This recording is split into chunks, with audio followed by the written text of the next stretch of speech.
This picture was photographed in combat zone by cameramen of the Mediterranean Allied Air Forces and by Air Force, who during mission operated automatic cameras in their planes. Behind the pilot, shooting forward and back. Under the wing. In the wing, timed with the guns. In the wheel well. In the instrument panel, photographing the pilot himself.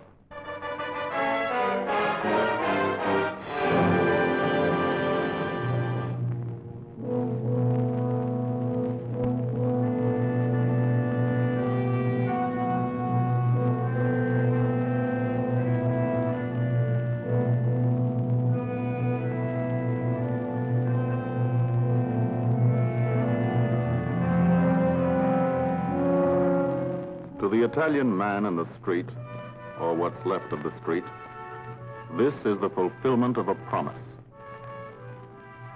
The promise of the fascists to build a 20th century Roman Empire, conceived in tyranny and dedicated to the proposition that some men were meant to be slaves of other men.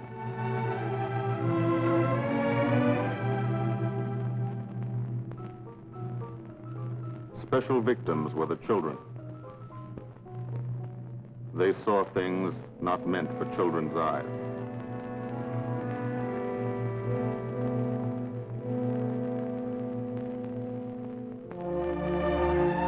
From the air, Italy is more remote. The airman never sees the face of the people, only the face of the country. From the air, you look down at the mountains. Look down and wonder how our men on the ground ever got through. Mountains and rivers. The Volturno, a lot of American blood in that one. Natural barriers made other campaigns tough too. Exhausted Hannibal's elephants, Caesar's legions. And where the country was flat, the Germans made a barrier by flooding. The water is still there, although now the war is gone from Italy. Now Italy rebuilds. Now the sun flashes in Anzio's shell holes and bomb craters, watered by recent rains.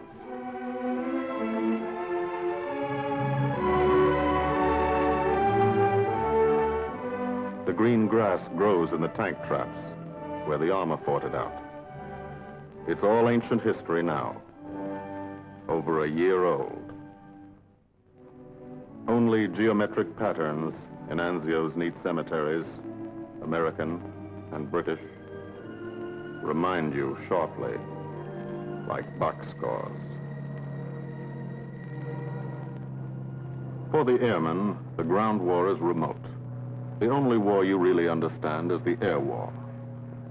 You can see a pattern to it. Lots of the country never been touched.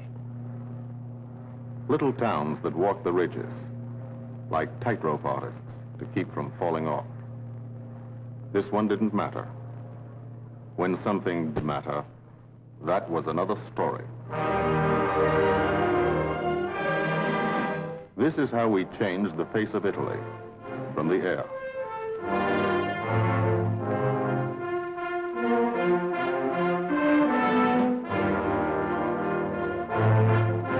Getting these bridges was important. Not Berlin, not Nazi factories, just bridges. But we destroyed them, hundreds of them. We had a good reason.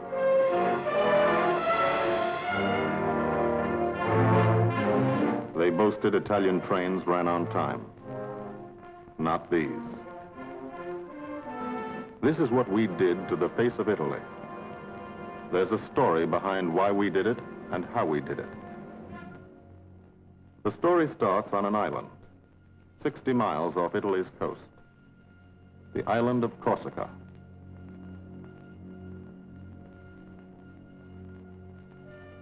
Corsica. Rugged. Primitive. Mountainous. Malarial. Here they still remember a local boy who put Corsica on the map 150 years ago. This island part of France was liberated by the French in September 43. Not much fighting, but you can still find a few Germans, good Germans, left by the wayside where they fell, in the shadow of our airdromes.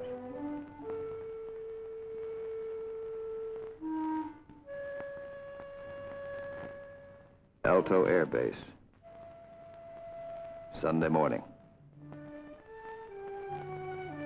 Here, Sunday is like Monday, and Monday is like every other day in the week. A working day.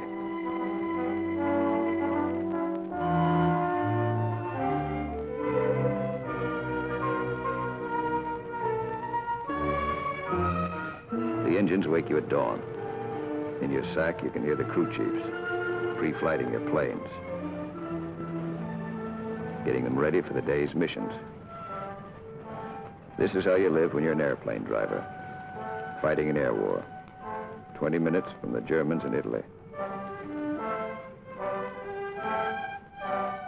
You're used to it. You've been washing out of your helmet since July 42.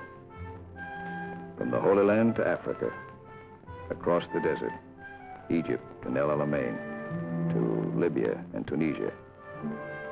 1,300 miles. You moved when the infantry moved. Sicily and Italy. 58 moves in 2 years. Now Corsica. This is the best deal you ever had. Call it the country club.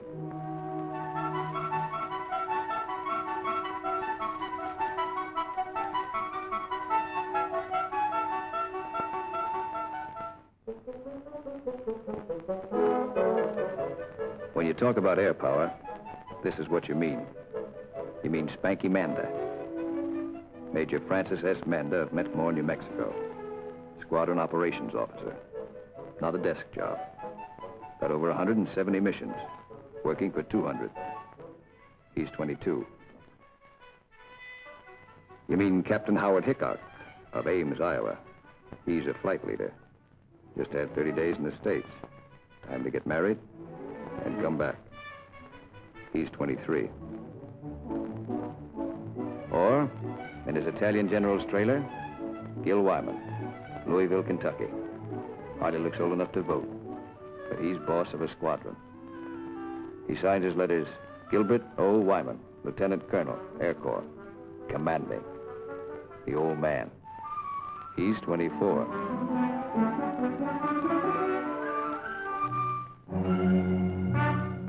Sunday morning. For the 57th Fighter Group, 3 squadrons, 1,000 men, another day begins at Alto Air Base. You could close your eyes and see it this way. Spread out like a diagram. Been home sweet home for some time. Good steel mat runway, 150 by 6,000 feet. Tower call sign is Breakneck. Lots of jokes about that. We share the field with a French fighter group. Don't speak the same language, but we fly the same airplane against the same enemy. Each lost a man yesterday. We get along. Group commander, Lieutenant Colonel Archie J. Knight, West Point, 1940. He's 27. First mission today is the 6-5 squadron show. Briefing, right after breakfast. Informal, short, to the point. Park yourself in a bomb crate and get your escape kit. Enemy money. Instructions to get you back through the lines, just in case. The S2 tells you about your target. He doesn't have to draw it for you. You do this every day. Sometimes 2 or 3 times a day. Gil Wyman will lead the show. So he lays out the job. That's a nurse's hat. His girl wears it for luck. Eat all you can get. The brass upstairs plans the war. They want something done, they pick up the phone. You do it.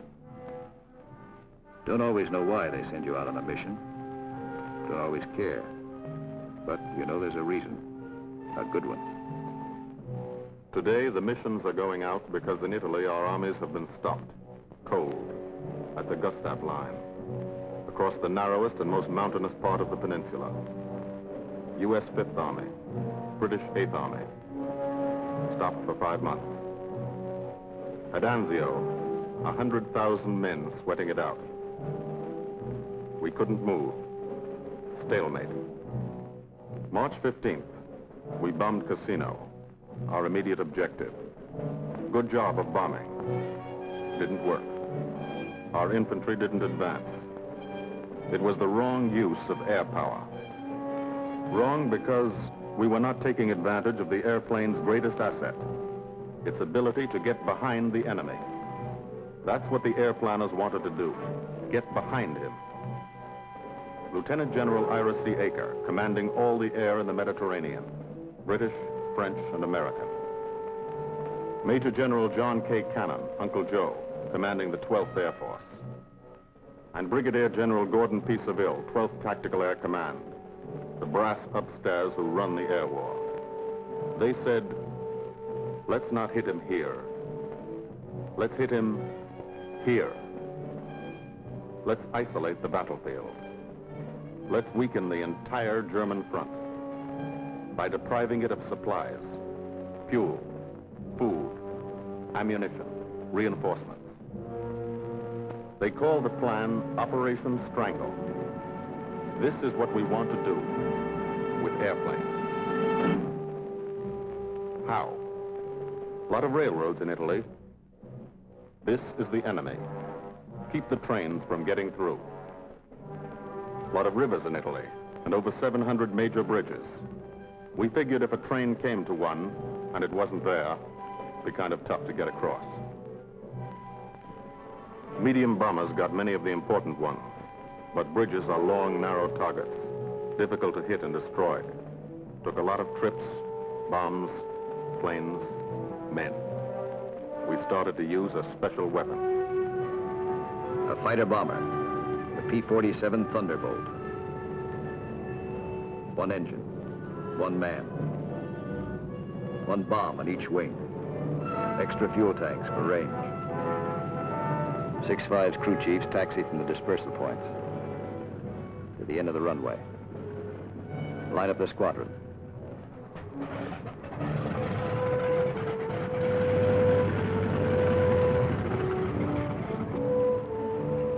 All the pilots have to do is climb in and take them away.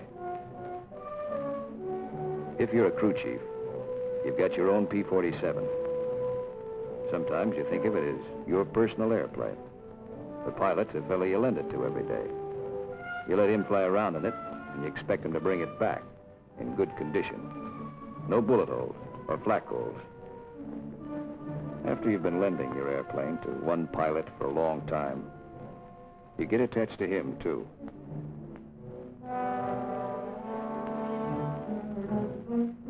If you're a pilot, no matter what your rank or how many hours you've had, what counts here is the combat flying you've done. Unless you've done plenty, you're a beginner. You're called a sprog. And you remain a sprog until you're wise to the tricks of the trade.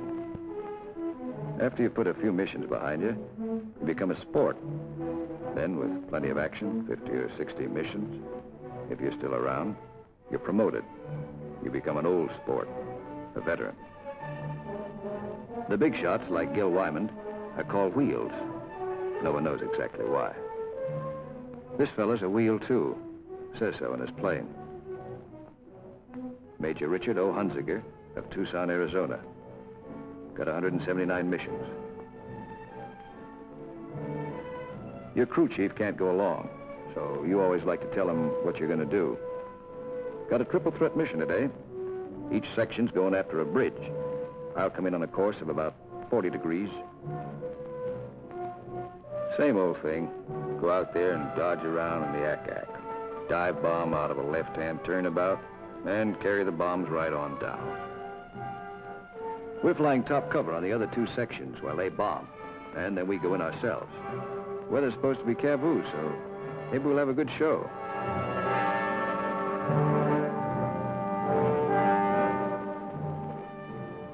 All set to go. But you don't. You wait. You wait for 5 minutes. That's the way it's planned. Time to settle down. Relax. You'll be busy later. So if you've got any thinking to do, and who hasn't, now's the time to do it.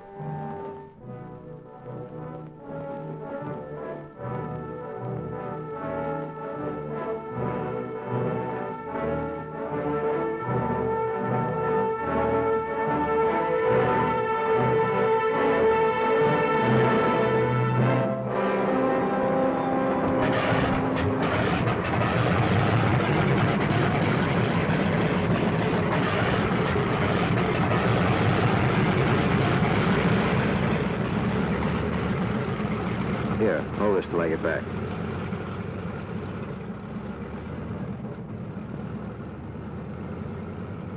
Takeoff is always rough. Thunderbolt's a heavy airplane. Besides, you've decorated it like a Christmas tree.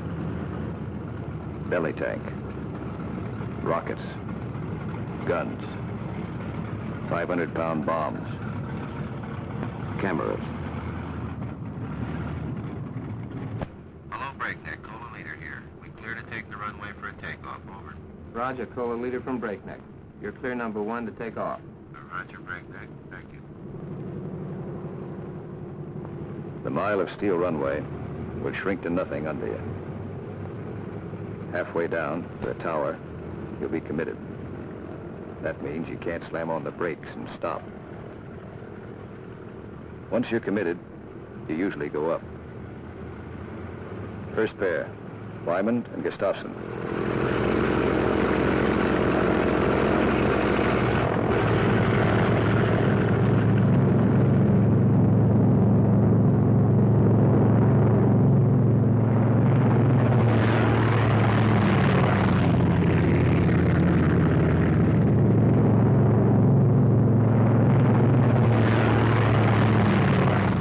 First pair off.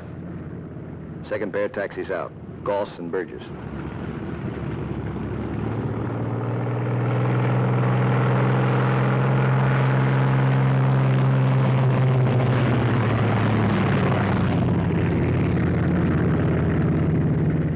Made it okay. Manda and Richardson.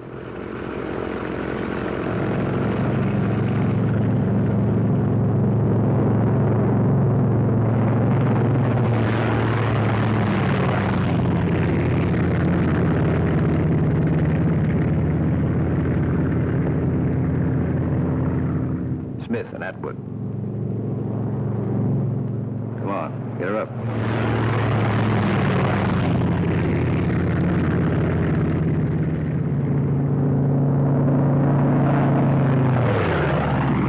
Hickok and Morrow.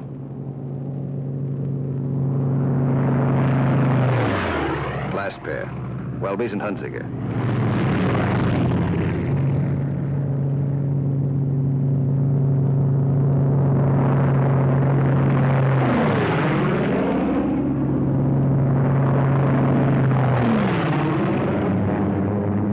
Squadron is airborne.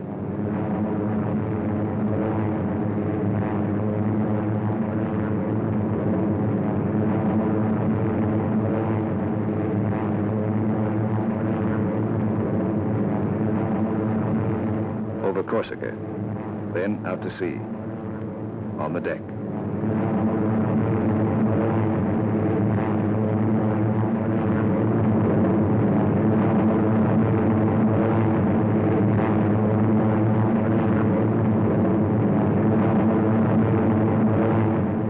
Miles east to Italy. Flying from Corsica, you go only 60 miles, and you're 150 miles behind the German front. Turn again on that castle. Now you're heading north, into the mountains.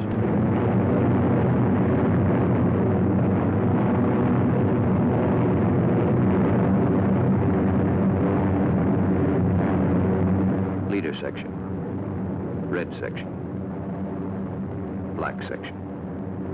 Formation flying, a game of follow the leader, the squadron leader. He navigates, makes the decisions. Doesn't tell you what to do, does it? You follow, wingtip to wingtip. He turns, you turn.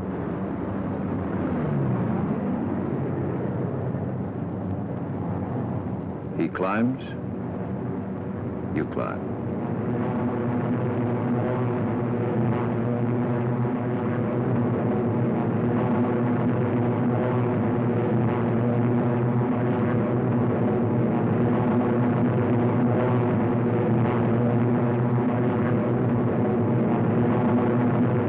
Climbing still to 10,000, through the clouds, up into a world that belongs to you.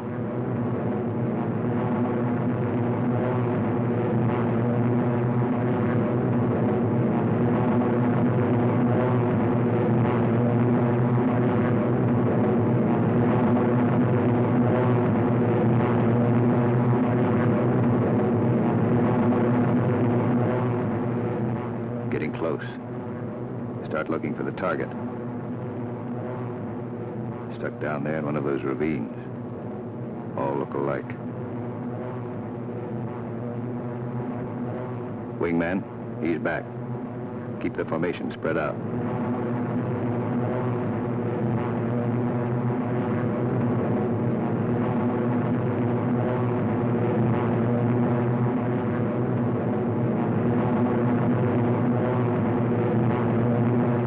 There's a checkpoint. That road. Follow it down to the river.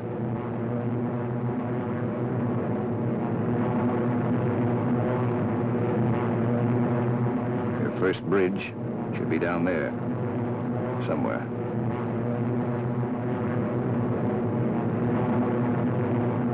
There it is. Pass over it. Come back and attack from the opposite direction. One of the tricks you've learned. Leader section. Goes into loose string formation. One plane behind the other. Then, Wyman peels off.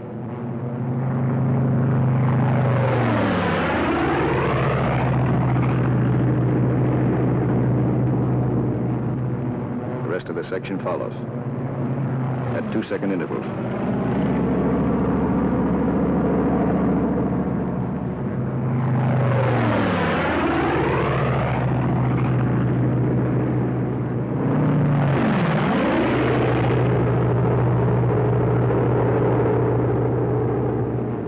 Man goes in. 500 miles an hour. Sees Wyman pulling out of his dive.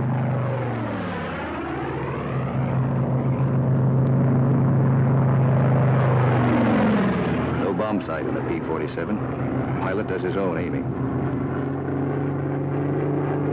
Bomb bursts from the planes ahead. Couple of misses. Direct hit. I hope your aim is good.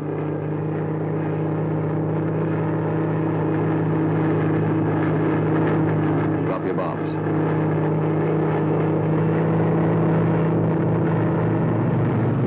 Pull out. They black you out for a second. Blood drains from your head. But you're young. It comes back fast.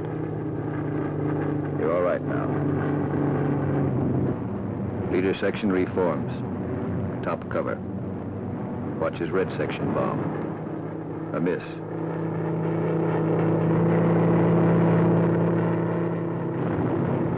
Another miss.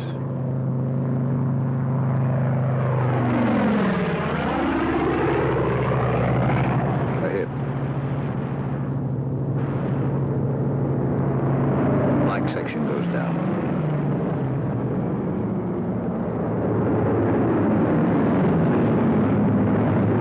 Straddle the target.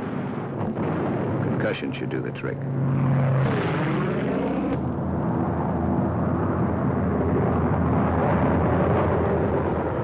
No more bombs. Still got plenty of gas. Plenty of ammo. Go in the prowl. Ease down on the deck.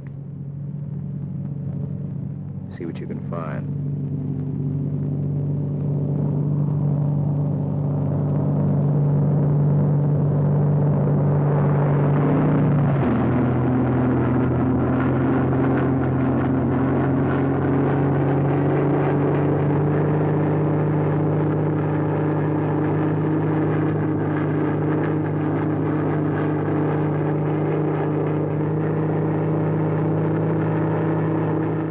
Tracks. Following tracks. Not a bad way to find a train. You spot one. Kick her over. Give it a few squirts. Might kill somebody.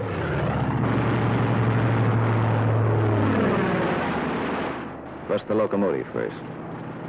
Train can't move now. Let's see what's in those boxcars. 12 of you. You'll all crisscross in.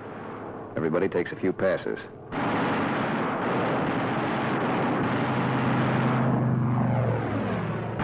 Try the cars one at a time. Might be something interesting in them. Usually is.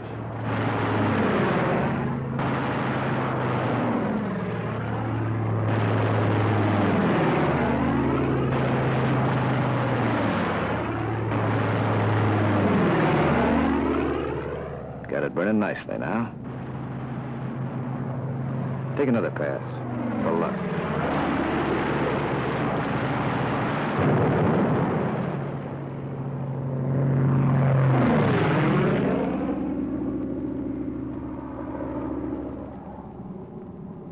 Strafing spreads the squadron over the sky. Every man his own general. Looks like we're out of trains. Lighthouse out there. Wonder if I've got any ammo left. Yep. Radio station. Blow out a few tubes. Somebody in that field. Don't know who they are. No friends of mine.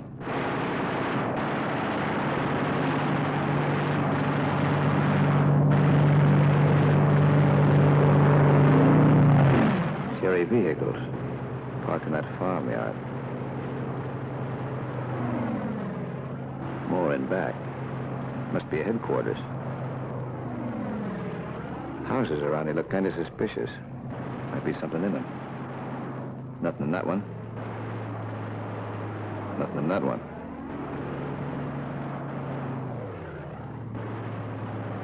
Could be wrong.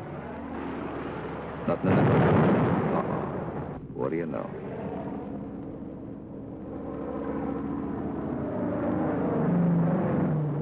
Back at Alto, no one is sweating out 6-5 squadron. 6-6 is taking off.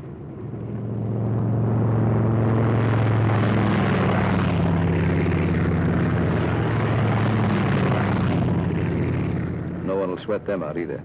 There are too many missions. 9 for today. When you don't fly, you've got things to do. Try to make some sort of life for yourself. In trying, you've improvised an American community. Step off the field, you're in Corsica. Step back on, you're in America. This is part of the war, too. The endless detail of living. The dust is a problem. Keeps the baths full of customers. Dust is good for the laundry business. Hand laundry. Branches everywhere. Community laundry. 3-day service. And for the rugged individualist, water supply, pump, heating unit, washing machine. The sergeant used to sell these in New Orleans. He's keeping his hand in. The barber shop. And for the next customer, always something to read. Never more than a year old. Bus line. Lunchtime special. And for the intellectually minded, there's time for the more serious things, like practicing your yo-yo.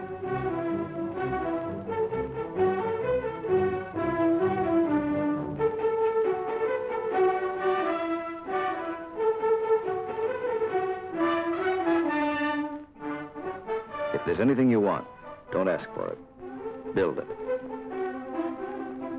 Build as though you'd be here forever, knowing you may get orders to move tomorrow. 6-6 found this canyon, made it their living area. Nobody said they couldn't. Nobody says you can't have a house. Build it. Nobody says your squadron can't have a beach club. Build one. Nobody says you can't dam up a river to make a swimming hole. This American community has everything.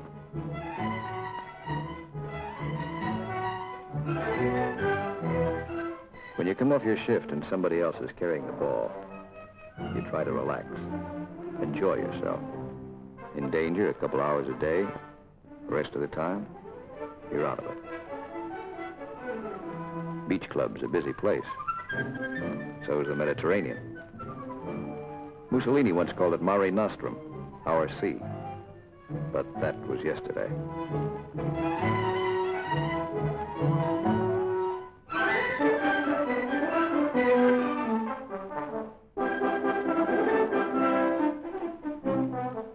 The yachtsman. An old wing tank and a few odds and ends make quite a boat. The crew chief scrounge parts. Scrounge is polite for steel. Scrounge him from wrecked Jerry planes, banged up Italian cars, old parachutes for sails. They use only the best quality junk. Sometimes when you can get a PX ration of beer, you drink it. Then you look like this.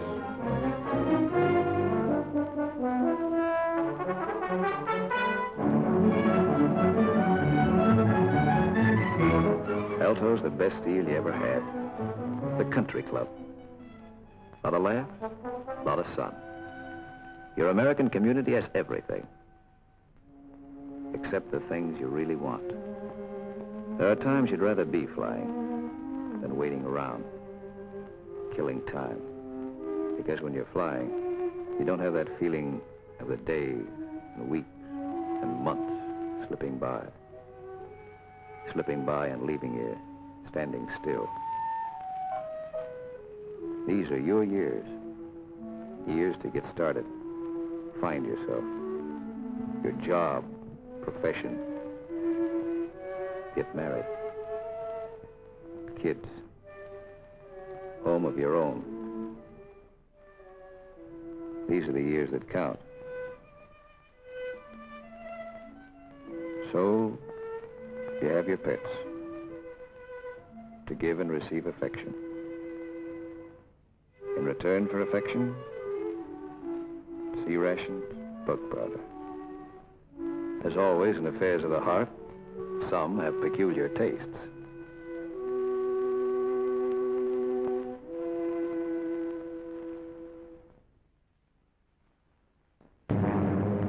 Six Squadron, heading out.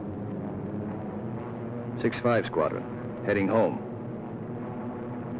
A meeting in the air comes and goes fast.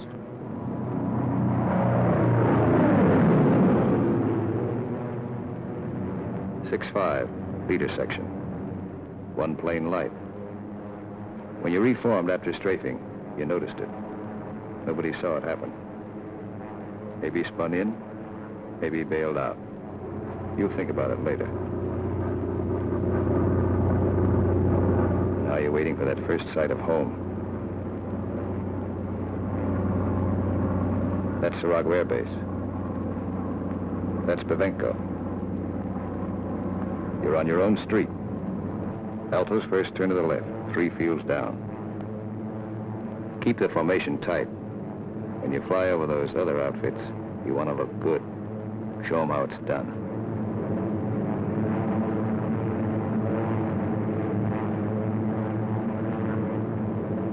Alto, home. You come in low and peel up.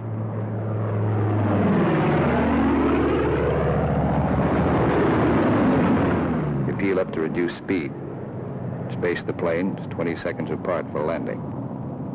Second and third flights go on past the field. They'll circle back when the first flight is down.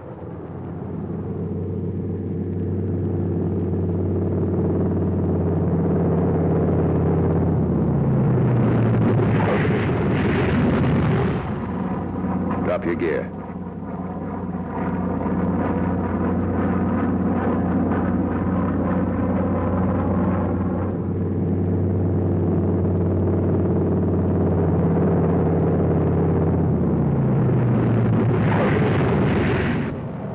Second flight peels up. Third flight will circle again.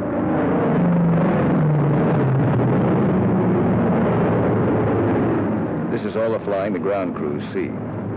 You like to give them a kick.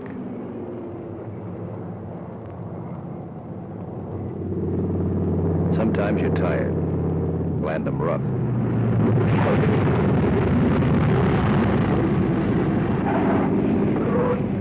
It's embarrassing. The colonel's not happy about the flak holes. New airplane. His crew chief will be mighty sore. And how will you explain this away? Then, after the interrogation, you relax. Grab off some donuts and coffee. Jive with a Red Cross girl who meets every mission. And fly the show all over again, on the ground. Wyman goes back to work at being a colonel. Missing an action report to sign. A telegram from the War Department has to start somewhere. By mid-April, every rail line in Italy was blocked. We drew a line of interdiction across the country. No train could move south of it. South of it, the railroad system was dead. But the German had to keep the supplies moving, still had highways. He took to the roads, so we took to the roads. This is what the Germans fear most. You don't blame them. This is the way Rommel got it. He isn't the only one.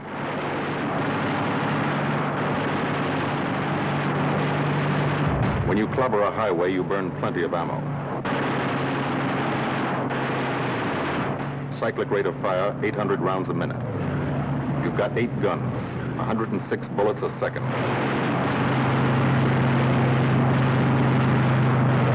Rockets.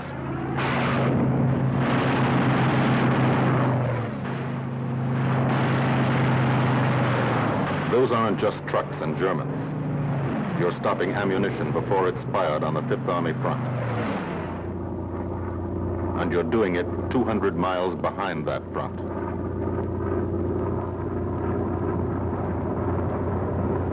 In the weeks that followed, from Corsica to Italy was like a trip to the corner drugstore. You could do it in your sleep. We averaged 8 and 9 missions a day at the 57th. The French flew about as many. Lafayette Escadrille. The 324th and the 86th over in Italy. The 79th next door. It was good to look up and watch them go by.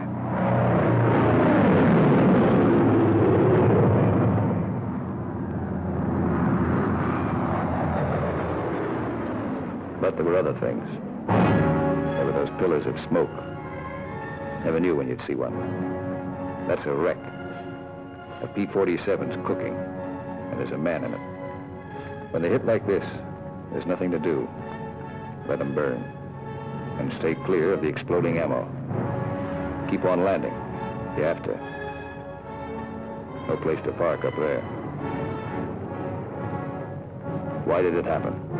Engine cut out for a second. 200 yards from the runway. 200 yards from home. Flak damage might have caused it. You'll never know for sure. All you know is, for some, the war is expensive. You wish that people back home could at least see it.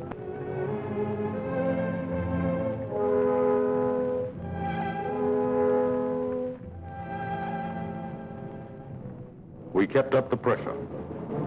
And by the beginning of May, the roads were practically closed. If one man on a motorcycle appeared on the highway by day, he was a dead pigeon. The German took to the sea, so we took to the sea.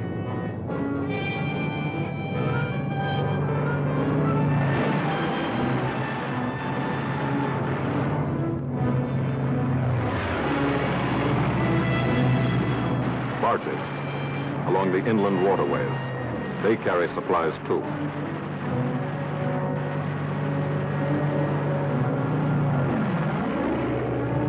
By May 11th, nothing could move by boat or barge.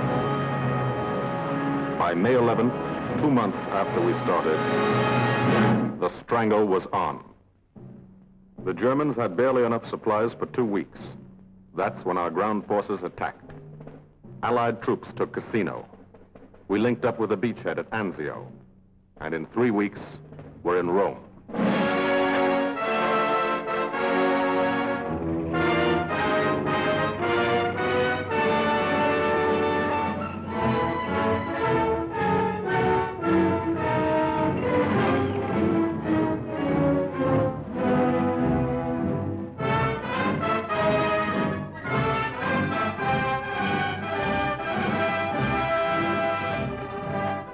The men on the ground pushed north, and as they moved up, they saw what had been done to help them.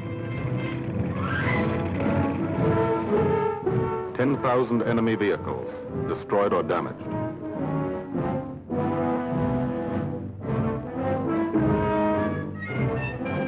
In every town they took, no marshalling yard. How many German tanks went out of business because of the gasoline these trains never carried?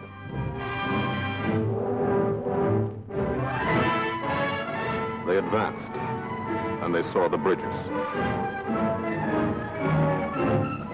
How many German shells were never fired because they couldn't get across the rivers?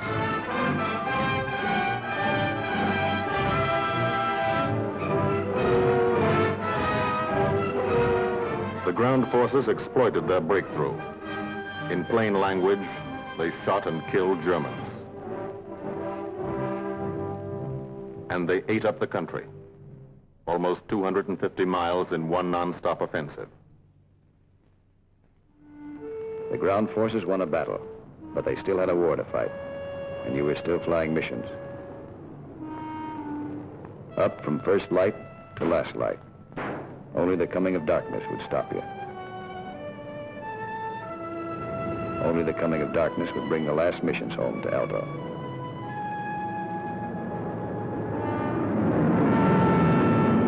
Then the long work day would end. Some men hit the sack early. And some spent another quiet evening at the club. Colonel Wyman's Country Club for air flaggers. Party, party, have a good time.